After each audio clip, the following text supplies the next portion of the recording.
कोकणातलं वाहून जाणारं पाणी गोदावरीच्या खोऱ्यामध्ये येणार आहे आणि मराठवाड्याच्या पाजवीला पुजलेला दुष्काळ हा कायमचा हद्दपार करण्याचं काम कोणी केलं असेल तर देवेंद्रजी फडणवीस साहेबांनी केलं. भारतीय जनता पार्टी वेगवेगळ्या विषयांवरती पहिल्यांदा आपल्याला सगळ्यांना माहिती आहे विज्ञानाला कशा पद्धतीने त्यांनी काय मांजरसुंब्याच्या घाटावरती नेलं, मग नंतर काल परवा गणिताला नेलं 1 और 1 11 म्हणून.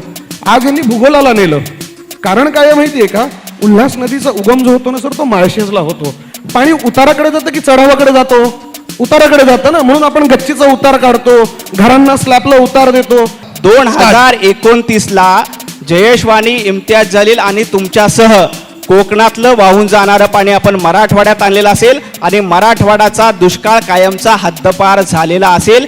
त्याच्या उद्घाटनाला आम्ही तुम्हाला देखील बोलू. हे उल्हास नदीचं पाणी आता मी म्हटलं ना की ते कसं वरती जाऊ शकतं, तर म्हणते आता लिफ्टिंग सिस्टीम. उल्हास नदी निमुळत्या भागातून जाते, तिला कुठेतरी तुम्हाला पहिल्यांदा स्टोरेज करावं लागेल.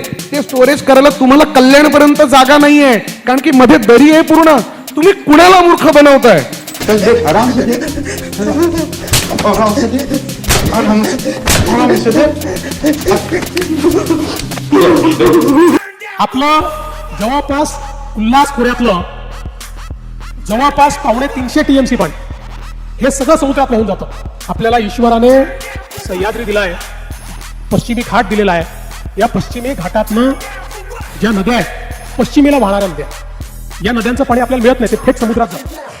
हे सगळं समुद्रात जाणारं पाणी उचलायचं आणि उचलून वेगवेगळ्या स्ट्रक्चरच्या माध्यमातून ते गोदावरीच्या खोऱ्यात आणायचं, काही तापीच्या खोऱ्यामध्ये आणायचं आणि त्या माध्यमातून उत्तर महाराष्ट्र आणि मराठवाडा हा पूर्णपणे दुष्काळमुक्त करायचा.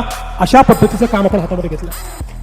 लोकांना वाटायचं, मी ज्यावेळेस 2014-15 साली म्हणायचो की हे केवळ भाषणात आहे, हे होऊ शकत नाही, पण मी जीवनात हे शिकलो आहे की स्वप्न पाहायचे आणि स्वप्न पूर्ण करायचे.